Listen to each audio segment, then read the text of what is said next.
శుభాకాంక్షలు మీ అందరికీ నేను తెలియజేస్తాను. అందరికీ హ్యాపీ న్యూ ఇయర్. మరి మొదటి ఆదివారంలో మొదటిగా ఎలాగో ఈ రాత్రి వేళ కలుసుకోవటం అనేటువంటిది చాలా ప్రాముఖ్యమైనటువంటి సమయం. మరి ఈరోజు రాత్రి మన ప్రియులు జాషువా గారు లూకాసు సువార్త గురించి మాట్లాడండి అని చెప్పారు కనుక ఇది లూకాసు సువార్త గురించి మాట్లాడుకుందాం.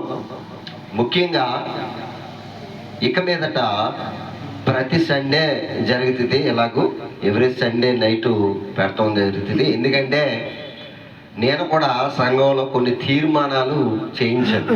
ఆ తీర్మానాలు ఏంటంటే ప్రతి బుధవారం ప్రతి శనివారం మరి బైబిల్ స్టడీ కార్యక్రమాలు ఏర్పాటు చేశాం. అందులో ఆదికాండం ప్రారంభిస్తాను. మరి సంవత్సరానికి ఆదికాండం అవుతుందో లేదో నాకు తెలియదు. మరి అక్కడ ఆ 2 దినాలు ఆదికాండం గురించి సంవత్సరం అంతా మాట్లాడతాను.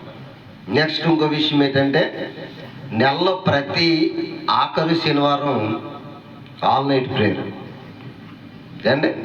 నెక్స్ట్ ప్రతి నెల 1 డే మీటింగు ఏర్పాటు చేసాం. సభ మీ గ్రామంలో కావాలంటే మీ గ్రామంలో పెడతాం సభ. అక్కడ మీరు మాకు కొంచెం సహకరిస్తే చాలు అండి. అలాగా నెలకొక ఊరిలో సువార్త సభ ఏర్పాటు చేయడం జరిగింది. దీని అన్నిటి గురించి కూడా మీరు ప్రార్థన చేయండి. మీతో పాటు మేము ఉంటాం, మాతో పాటు మీరు కూడా ఉండి కలిసి కొన్ని ఆత్మలను దేవుని కొరకు సంపాదిద్దాం అండి.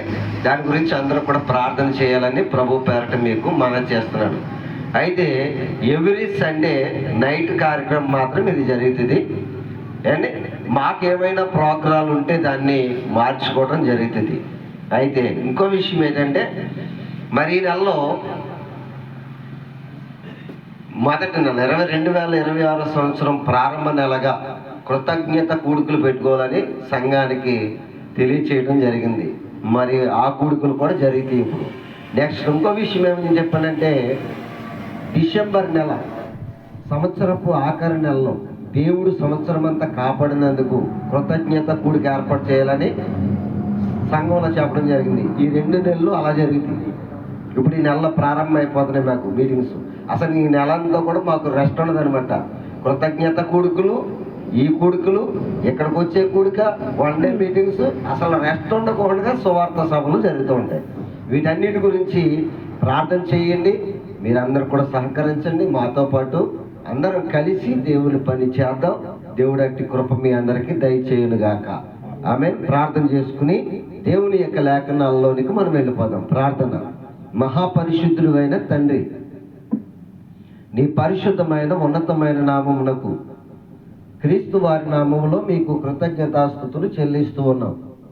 తండ్రి, మీ కుమారుడు భూమి మీద పుట్టినప్పుడు ఆయన జన్మ విధానం ఏంటో, ఆయన పరిచర్య విధానం ఏంటో, ఆయన ముగింపు విధానం ఏంటో తెలియచేసినటువంటి భక్తుడు లూకా గారు రాసినటువంటి సువార్త కొరకు మేము ధ్యానించడానికి వెళుచున్నాం. మీ సహాయాన్ని మాకు అనుగ్రహించండి. పరిశుద్ధాత్మ ప్రేరణ చేత వింటున్న నీ పిల్లలకు, మాట్లాడుచున్న మీ దాసునికి సహాయాన్ని అందించండి. మా ప్రభా వినేవారు గ్రహించగలిగినట్లు మీ కృపణ దయచేయండి. మాట్లాడుచున్న నీ దాసునికి సంయోచితమైన జ్ఞానమును, పరిశుద్ధాత్మ దేవుని ప్రేరణను, మీ మాటలు చెప్పగలిగినటువంటి సామర్థ్యమును మీ దాసుడైన నాకు దయచేసి నాకు తోడుగా ఉండి నాలో ఉండి మీరే మాట్లాడమని యేసుక్రీస్తు వారి నామములో ప్రార్థన అడుగుచున్నాం తండ్రి. ఆమేన్. మంచిది. ప్రియమైన దేవుని వల్లరా లూకా గారు రాసినటువంటి సువార్త. ఎవరు ఈ లూకా గారు? ఈ సువార్త ఈయన ఎప్పుడు రాశాడు? లూకా గారు ఎవరు? మన ప్రశ్న వేసుకోవాలి. ఎవరు ఆయన? లూకా గారు ఎవరు? మనమైనా ప్రశ్నాత్మకంగా ఆలోచించకపోతే మనకి బైబిల్ అర్థం కాదు. అపోస్తులలో ఒకడా? యూదులలో ఒకడా? ఎవరైనా సువార్త రాశాడు యేసుక్రీస్తు వారు ఏంటి మరణ సమాధి పునరుత్థానం గురించి రాశాడండి. మరి ఆయన గురించి రాయడానికి అపోస్తులలో కొందరు పత్రికలు రాశారు, కొందరు సువార్తలు రాశారు. సువార్త అనేటువంటిది ఒకటే అని మీకు చెప్పాను, ముందే చెప్పాను మీకు. సువార్త అనేటువంటిది ఒకటే, కానీ నలుగురు రాశారు కదండి. ఒక సువార్తనే ఎంతమంది రాశారని చెప్పాను? నలుగురు రాశారు. ఎవరాళ్ళు నలుగురు అని అంటే, ఒక ఆయన మత్తయి గారు, రెండు ఆయన మార్కు గారు, మూడు ఆయన లూకా గారు, నాలుగు ఆయన యోహాను గారు. ఈ నలుగురిలో ఇద్దరు అపోస్తలులు కాదు. అర్థమవుతుంది మీకు? ఎవరు ఇద్దరు అపోస్తలులు అని అంటే, మత్తయి గారు అపోస్తలుడు, యోహాను గారు అపోస్తలుడు. లూకా గారు అపోస్తలుడు కాదు, మార్కు గారు అపోస్తలుడు కాదు.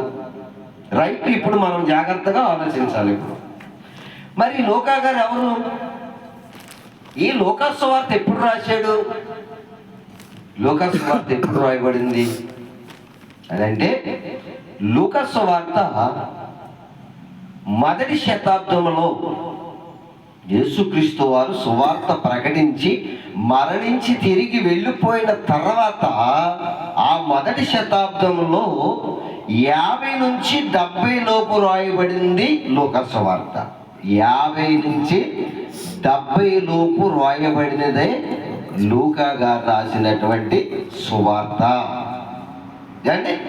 మరి లూకా గారు ఈ సువార్త ఒకటే రాశాడా, ఇంకేమైనా రాశాడంటే, లూకా గారు లూకా సువార్తతో పాటు ఇంకేం రాశాడు? సంఘ చరిత్ర కలిగినటువంటి, అపోస్తుల అద్భుత కార్యాలు కలిగినటువంటి, చేసినటువంటి అపోస్తుల కార్యాన్ని రాశాడు. ఎందుకంటే ఏ పుస్తకం అపోస్తుల కార్యం అనేటువంటిది దేని గురించి చెప్తుందని చెప్పను? గత కాలంలో చెప్పను మీకు. అది సంఘ చరిత్ర కలిగినటువంటి పుస్తకం. ఏ పుస్తకం అది? సంఘ చరిత్ర కలిగినటువంటి పుస్తకం లూకా అపోస్తుల కార్యాలు. అది లూకా గారు రాసినటువంటి 2వ పుస్తకం అన్నమాట. ఈ లూకా గారు తన సువార్తను, లేకపోతే ఆ గ్రంథాన్ని, లూకా గారు రాసినటువంటి సువార్త గ్రంథాన్ని ఎప్పుడు రాశాడని చెప్పను? 55 నుంచి 70 లోపులో రాశాడు, క్రీస్తు శకం. అంటే ఇక మీకు ఆన్సర్ బాగా తెలుసుకోవడానికి లూకా గారు ఎవరు అది మనం ప్రాముఖ్యంగా తెలుసుకోవాల్సినటువంటి విషయం. ఇప్పుడు ఏం చెప్పాను? అపోస్తుల లిస్టులో ఆయన పేరు ఏమైనా ఉందంటే కనిపించింది. పోనీ యూదుల లిస్టులో ఆయన పేరేమన్నా కనిపిస్తుందా అంటే, యూదుల లిస్టులో ఉందా? యూదుల లిస్టులోనూ కూడా ఆయన పేరు అక్కడ కూడా కనిపించదు. ఇక్కడ యూదుల లిస్టులోనూ లేకపోయి, అక్కడ అపోస్తుల లిస్టులోనూ లేకపోతే, మరి లూకా గారు ఎవరు అంటే, లూకా గారు ఒక అన్యుడు. ఎవరండి? అన్యుడు. రైట్, మీకు ఆన్సర్ వచ్చింది. మొదటిదేంటి? లూకా గారు అపోస్తులుడు కాదు. రెండోదేంటి? రెండోదేం చెప్పాను? లూకా గారు 2 పుస్తకాలు రాశాడు. ఒకటి లూకా సువార్త, రెండవది అపోస్తుల కార్యాలు, సంఘ చరిత్ర కలిగినటువంటి అపోస్తుల కార్యాలు రాశాడు అని చెప్పాడు. మూడవది, లూకా గారు ఏ శకంలో, ఏ సంవత్సరంలో సువార్తను రాశాడంటే 55 మొదలుకొని 70 లోపులో మరి సువార్త రాయడం అనేటువంటిది జరిగింది. నాలుగవది, లూకా గారు అన్యుడు, అపోస్తులుడు కాదు, యూదుడు కాదు. అర్థమైంది కదండి? రైట్. ఇప్పుడు లూకా గారు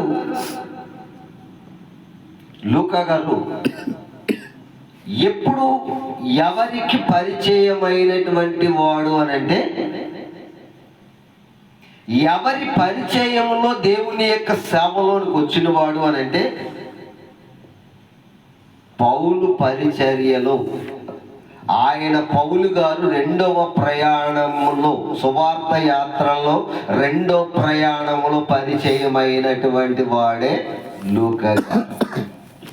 చిన్న ప్రయాణం లూకా గారు, అపోస్తుడైన పౌలు గారు సువార్త దండయాత్రలలో రెండవ ప్రయాణములో దొరికిన వాడే లూకా గారు. మీరు అలా చెప్తారు, మీరు ఎలా చెప్పగలరు?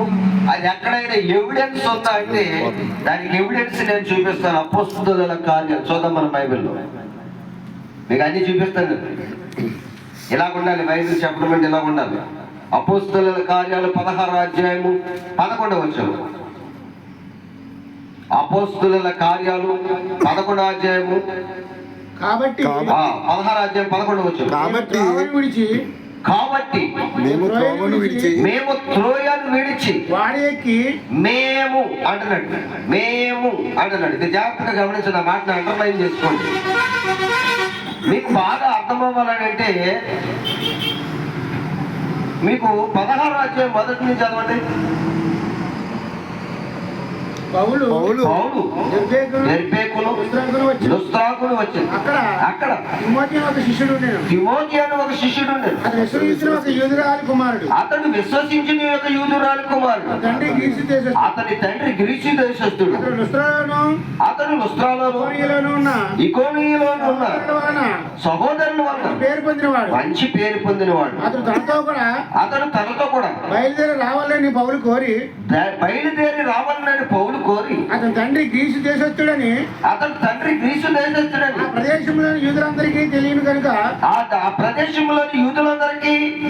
కనుక వారిని బట్టి అతనిని తీసుకుని సున్నతి చేయించెను. వారు ఆయా పట్టణములో ద్వారా వెలుచు యెరూషలేములో ఉన్న అపోస్తలులను పెద్దలను నిర్ణయించిన విధులను గైకొనుటకు వాటిని వారికి అప్పగించిరి. ఇప్పుడు పౌలు గారు ఎవరిని తీసుకెళ్తున్నాడు? తిమోతిని తీసుకెళ్తున్నాడు. ఇప్పుడు ఈ గ్రంథకర్త ఏమని చెప్తున్నాడు చూడండి. ఇప్పుడు 11వ వచనంలో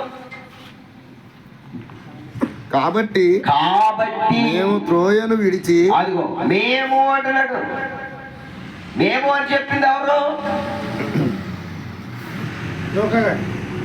అది పౌలు చెప్పడం లేదు, తిమోతి చెప్పడం లేదు. అక్కడ ఎవరు చెప్తున్నారు?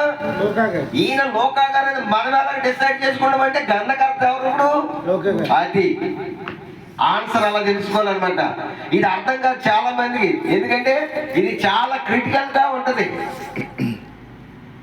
మేము త్రోయాను విడిచి అంటున్నాడు. ఎవరు చెప్తున్నారు ఈ మాట? లూకా గారు చెప్తున్నాడు. అంటే లూకా గారు అపోస్తుడైనటువంటి పౌలు గారు రెండో ప్రయాణంలో పరిచయం అయ్యాడు. అర్థమైందా వాక్యం? అర్థమైపోవాలి. ఇప్పుడు ఈయన ఒక అన్యుడు. ఈయన పౌలు గారి రెండో ప్రయాణంలో దొరికి క్రీస్తు పరిచర్యకు దాసుడై, మొదటిది క్రీస్తు యొక్క గొప్పతనాన్ని చాటాడు.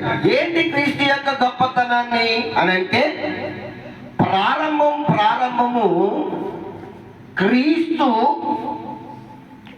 సంతోషించే మనస్సు కలిగిస్తాడు అని సమాజానికి చెప్పాడు. అర్థమవుతుందా? మొదటిది ఏంటి? స్వార్థలో, లూకా సువార్తలో ప్రారంభంగా లూకా గారు ప్రజలందరికీ కలగబోవు మహా సంతోషకరమైన సువార్తమానము అంటాడు. ప్రారంభము సంతోషంగానే ప్రారంభించాడు, ముగింపు కూడా సంతోషంగానే ముగించాడు. చెప్తాను తర్వాత మీకు దాన్ని. మీకు ఒకవేళ నేను చెప్పకపోతే ఆ జ్ఞాపకం చేయడం మీకు చెప్పాను. రైట్. ఇప్పుడు జాగ్రత్తగా మీరు గమనించగలిగినట్లయితే లూకా గారు సమాజానికి ఏది పరిచయం చేశాడు అని అంటే యేసుక్రీస్తు వారు పాపులందరికీ రక్షకుడని పరిచయం చేశాడు. మీకు ఇంకా ఒక మాట చెప్తాను, జాగ్రత్తగా వినాలి. ఏం చెప్పాడు లూకా గారు? ఏం చెప్పాడు? యేసుక్రీస్తు వారు పాపులందరికీ రక్షకుడని పరిచయం చేశాడు. ఇప్పుడు ఇక్కడ చూడండి, బైబిల్లో మీరు ఎక్కడ చూసినా ఆయన ఏమని చెప్తూ ఉంటాడంటే మీకు రక్షకుడు పుట్టి ఉన్నాడు. రెండో అధ్యాయం. అదే సుమియోన్ దగ్గరికి వెళ్ళినప్పుడు నీవు కలగజేసిన రక్షణ నేను చూసి తిని అని ఆయన అక్కడ చెప్తూ ఉంటాడు. 19వ అధ్యాయంలోకి వచ్చేటప్పటికి ఏమంటాడంటే నశించిన దాన్ని వెతికి రక్షించుటకు మనిషి కుమారుడు భూమి మీద. ఇక్కడ రక్షణ రక్షణ రక్షణ అంటూ యేసుక్రీస్తు వాడు రక్షకుడు అని పరిచయం చేసింది ఎవరనంటే లూకా గారు. ఎవరికి పరిచయం చేశాడు? కొంచెం అర్థమవుతుందని నేను చెప్పిన మాట. ఎవరికి పరిచయం చేశాడు?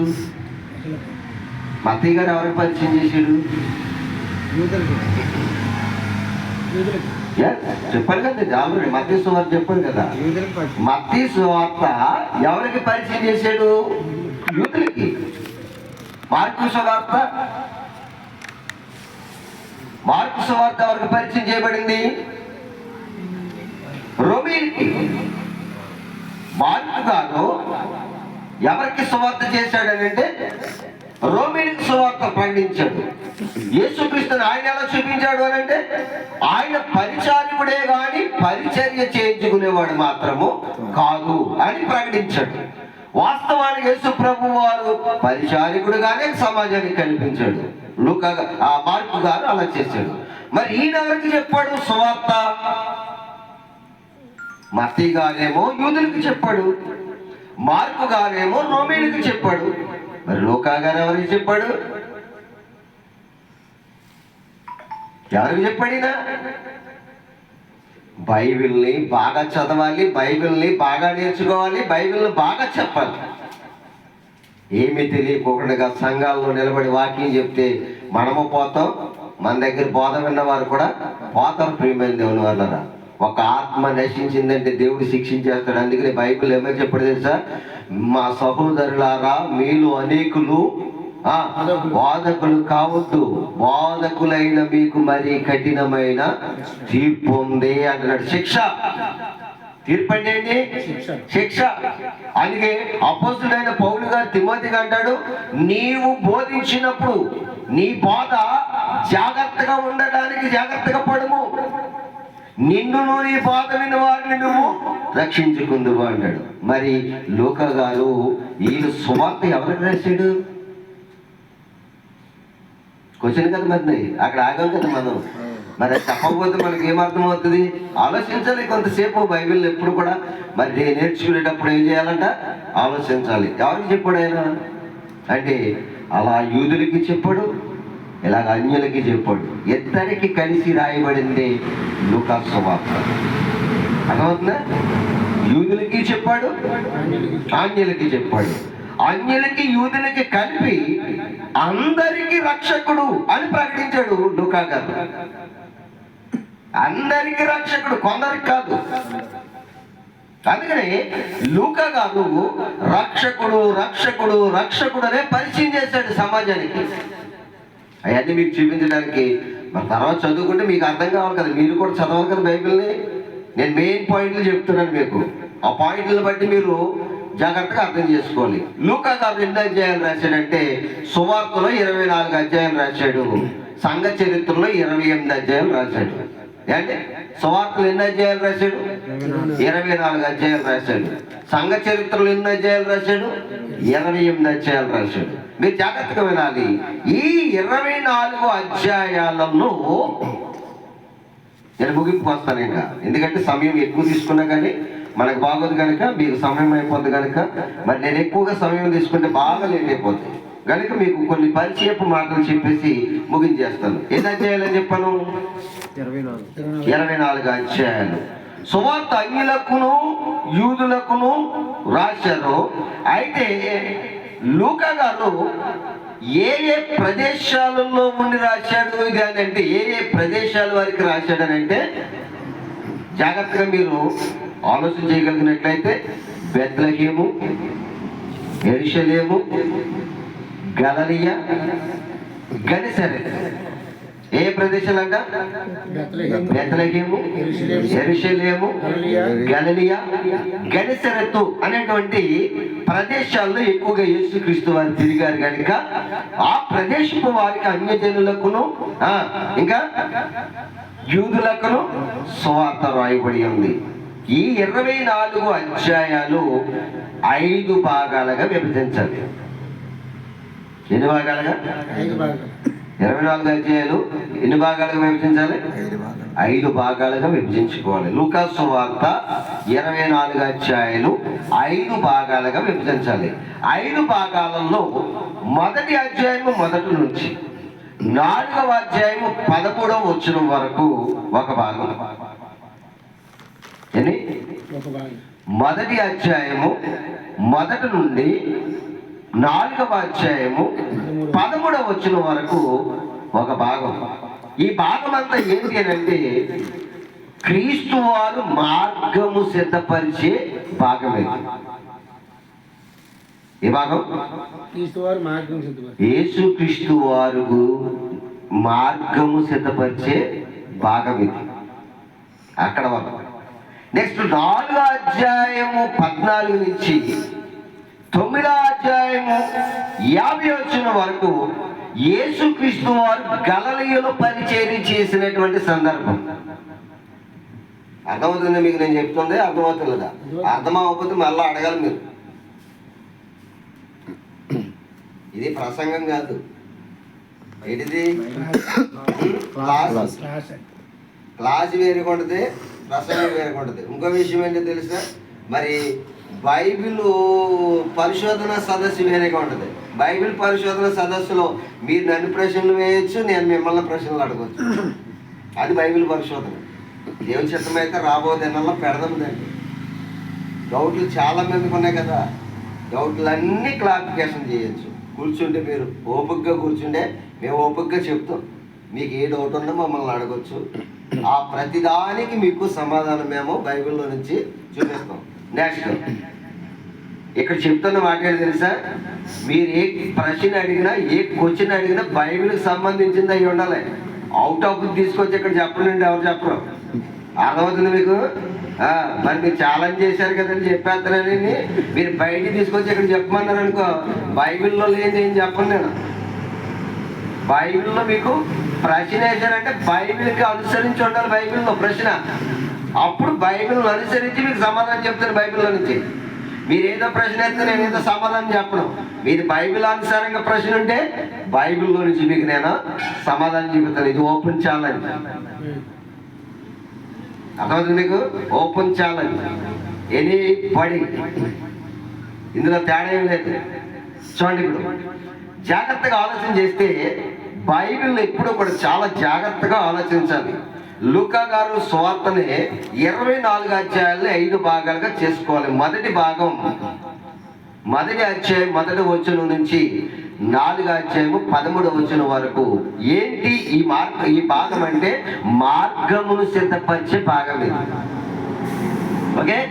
రెండో భాగం ఏంటంటే 4వ అధ్యాయము 14 నుంచి 9వ అధ్యాయం 50 వచనం వరకు యేసుక్రీస్తు వారు గలిలయలో చేసినటువంటి పరిచర్య భాగం. రైట్, రెండోది అయిపోయిందా? ఇక మూడో భాగానికి వస్తే 9వ అధ్యాయం 50వ వచనం నుంచి 19వ అధ్యాయం 27వ వచనం వరకు యెరూషలేములో పరిచర్య చేసినటువంటి కాలము చేసినటువంటి యేసుక్రీస్తు వారి యొక్క పరిచర్య కాలం. ఏది? మూడోది. నెక్స్ట్ 19వ అధ్యాయం 28 నుంచి 23వ అధ్యాయం 56వ వచనం వరకు ఏంటనంటే యెరూషలేములో యేసుక్రీస్తు వారు ముగింపు కాలం. ఏ కాలం అంటే? ముగింపు కాలం. ఇక ఫైనల్కి వస్తే 24వ అధ్యాయము మొదటి నుంచి మనం చదివితే క్రీస్తు వారు మరణకాలం. ఏ కాలం? మరణించిన కాలం. 5 భాగాలుగా విభజించుకోవాలి. ఎన్ని అధ్యాయాల్ని? 24 అధ్యాయాల్ని 5 భాగాలుగా విభజించుకోవాలి. మొదటిది మార్గం సిద్ధపరిచినటువంటి భాగం, రెండవది గలిలయలో పరిచయం చేసినటువంటి భాగం, మూడవది యెరూషలేములో పరిచయం చేసినటువంటి భాగం, నాలుగవది యెరూషలేములో యేసుక్రీస్తు వారి ముగింపు కాలం, ఐదవది వచ్చేటప్పటికి యేసుక్రీస్తు వారు మరణకాలం, ముగింపు కాలం అన్నమాట. అర్థమైందా? ఈ లూకా గారు ఎక్కడ రాశాడు అని అంటే బైబిల్లో మనం చదువుకున్నాం. ఎంతవరకు రాశాడంటే బెత్లెహేము, యెరూషలేము, ఇంకా గలిలయ, గెనెసరెతు, ఇందులో ఉన్నటువంటి యూదులకు అన్యజనులకు ఈ సువార్త రాయబడింది. అంటే లూకా గారు ఎవరు? అన్యుడు, అపోస్తులు కాదు, యూదుడు. అది మాత్రం డిక్లేర్ చేసుకోండి. ఈయన పరిచయం ఎవరి ద్వారా పరిచర్య ప్రారంభించబడింది అని అంటే పౌలు గారికి పరిచయం అయ్యాడు. మీకు మాట చెప్పేసి నేను ముగించేస్తాను. ఇక జాగ్రత్తగా ఉండండి. కొలస్సీలకు రాసినటువంటి పత్రిక చూడండి, బైబిల్ తీయండి ఒకసారి అందరూ. కొలస్సీలకు రాసినటువంటి పత్రిక 4:14 వచ్చాం. కొలస్సీలకు రాసినటువంటి పత్రిక 4:14 వచ్చాం. లోకాను ప్రియుడైన వైద్యుడు ఏమని రాబడి ఉందండి అక్కడ? లూకాను ప్రియుడైన వైద్యుడను, ప్రియుడైన వైద్యుడును జామాయు నీకు వందనములు చెప్పు. అంటే ఇప్పుడు ఎవరి పరిచర్యలో తిరిగడినా లూకా గారు ఎవరి పరిచర్యలో? పౌలు గారి పరిచర్యలోనండి. నేను చెప్తున్నానుగా, మరలా మొదటికి వచ్చేసారు. ఎవరి పరిచర్యలో దొరికినాడు? పౌలు గారి పరిచర్యలో దొరికాడు. ఇప్పుడు పౌలు గారు చెప్తున్నాడు, కొలస్సీ సంఘానికి పత్రిక రాస్తూ లూకాయు దేవాయు మీకు వందనములు చెప్పుతున్నారు అంటాడు. అక్కడ కొలస్సీలో ఉన్న సంఘానికి ఇప్పుడు ఎవరిని పరిచయం చేస్తున్నాడు అపోస్తలుడైన పౌలు గారు? వైద్యుడైన లూకా గారిని దేవాను పరిచయం చేస్తున్నాడు. బాగా నేర్చుకోవాలండి. బైబిల్ అంటే ఎంత బాగుంటుంది. కష్టం, పరిశీలన చేయాలి, పరిశోధన చేయాలి, బాగా ఆలోచిస్తేనే కానీ బైబిల్ అర్థం కాదు. ఏదో 4 రెఫరెన్సులు మనం దాంట్లో పెట్టేసుకుని నేను ప్రసంగికి నేను బయలుదేరిపోకూడదు, సమాజం పాటు చేయబడతాం. ఏంటి ఇంజక్షన్ చేయడం వచ్చినప్పుడు ప్రతి ఓడి కూడా డాక్టర్ని అయిపోతానంటే అందరూ పోతారు. ఏ సూదెక్కుని మామూలుగా చేసేస్తే ఒక ఇంజక్షన్ చేసేస్తూ వస్తే మన వైద్యం అంతా తెలిసినట్టునా? మరి ఎంబీబీఎస్ చదివిన వాళ్ళందరూ కూడా ఏమైపోవాలి? వాళ్ళు కష్టపడి చదువుతున్నారు, పరిశోధనలు చేస్తున్నారు, డిగ్రీలు తీసుకుంటున్నారు. చక్కగా ఆ వృత్తికి తగ్గట్టుగా నేర్చుకున్న దానికి తగ్గట్టుగా వైద్యం చేస్తే మనిషి సేవ్ అవుతుంది. బైబిల్ కూడా అలా నేర్చుకుంటే ఆత్మ రక్షించబడుతుంది. ఆత్మల నాశనం కొరకు బయలుదేరిన బోధకులు చాలా మంది ఉన్నారు. ఎందుకంటే ఇంజక్షన్ చేయడం వచ్చిన నర్సు ఎలాగైతే డాక్టర్ని అయిపోయినని చెప్పుకుంటుందో, 4 రెఫరెన్సులు తెలిసిన ప్రతి వాడు కూడా నేను సేవకుడిని అయిపోయినంటే వాడు కూడా ఏం పాడు చేస్తున్నాడని అర్థం, ఎన్నో ఆత్మలను నాశనం చేస్తున్నాడని అర్థం. ఎందరో పరిచర్య నేర్చుకున్నారండి. పౌలు గారు డేరాలు కుట్టుకుంటూ నేర్చుకున్నాడు. ఏంటది? ప్రభు యొక్క పరిచర్య. భక్తి ఉండాలి, యథార్థత ఉండాలి, నీతి ఉండాలి, పరిశుద్ధత ఉండాలి, నిష్కలంకం ఉండాలి. ఇవన్నీ మనలో ఉంటేనే కానీ సేవ చేయడానికి పనికిరాము. మనం ఎంత గొప్ప ప్రసంగికులమైనా క్యారెక్టర్ ఉండాలి దేవునికి. క్యారెక్టర్ లేకపోతే సేవ పనిచేయదు. ఎంత గొప్ప ప్రసంగికుడైనా, అదే పౌలు గారు చెప్తాడు, నేను గణగణలాడు మ్రోగుడి కంచునయ్యుండి ప్రేమ లేని వాడునైతే వ్యర్థుడను అంటాడు. అంటే క్యారెక్టర్ లేకపోతే ఎంత గొప్ప ప్రసంగికుడనైనా నేను వ్యర్థుడను అని చెప్తాడు. కానీ ఇప్పుడు మీకు మరలా లూకా గారు వచ్చి ఇక్కడ పరిచయం చేస్తాడు. ఎవరు ద్వారా పరిచయం అయ్యాడు లూకా గారు అంటే అపోస్తలుడు అయినటువంటి పౌలు గారి ద్వారా పరిచర్యలోనికి వచ్చిన వాడని మనకు అర్థమవుతుంది. రైట్. ఈయన ప్రారంభము సువార్తలో ఏం ప్రారంభించాడంటే రక్షకుడు మీ కొరకు పుట్టి ఉన్నాడు, మీ అందరికి సంతోషము ఆనందం కలిగిస్తడానికి పుట్టాడు అని చెప్పాడు ఫస్ట్ ప్రారంభం. ముగింపు కూడా ఏం చెప్పాడు చెప్పి నేను ముగించేస్తాను. లూకా గారు రాసినటువంటి సువార్త 24వ అధ్యాయం 50 వచనం చదవండి. ఏమని రాయబడిందో చదివి నేను ముగించేస్తాను. చదువుకుందామా? లూకా గారు రాసినటువంటి సువార్త 24వ అధ్యాయం 50 వచనం. ఏమని రాయబడింది అక్కడ? ఆయన బెతనియ వరకు వారిని తీసుకుని ఆయన బేతనియ వరకు వారిని తీసుకుని పోయి చేతులెత్తి వారిని ఆశీర్వదించాను. చేతులెత్తి వారిని ఆశీర్వదించారు. వారిని ఆశీర్వదించుండగా వారిని ఆశీర్వదించుచుండగా ఆయన వారిలో నుండి ప్రత్యేకింపబడి ఆయన వారిలో నుండి ప్రత్యేకింపబడి పరలోకమునకు ఆరోహణమైన పరలోకమునకు ఆరోహణమైన వారు ఆయనకు వారు ఆయనకు నమస్కారం చేసి ఆయనకు నమస్కారం చేసి మహా ఆనందంతో అది అక్కడ మహా సంతోషం అన్నాడు, ఇక్కడ మహా ఆనందం అని ముగించాడు. ఆయన వెళ్ళిపోవటం కూడా చెప్పాడు. ఆయన రక్షకుడిగా పుట్టాడని ప్రారంభించి ఆనందాన్ని బయలుపరిచిన ఈ లోకగానే ఆయన పరలోకానికి వెళ్ళిపోతున్నప్పుడు కూడా ఆనందాన్ని వ్యక్తపరిచినట్టుగా ముగించాడు. ఇది లోకగారి యొక్క బయోడేటా. ఇక మీరు ప్రారంభ అధ్యాయం మొదలుకొని చివరి అధ్యాయం వరకు చదువుకుని చక్కగా వాటిలో ఉన్నటువంటి సందర్భాలు మీరు చదువుకోవాలి. ఎక్కువగా ఇంటిని ఫోకస్ పెట్టాడు యేసుక్రీస్తు వారి గురించి. లోకా సువార్త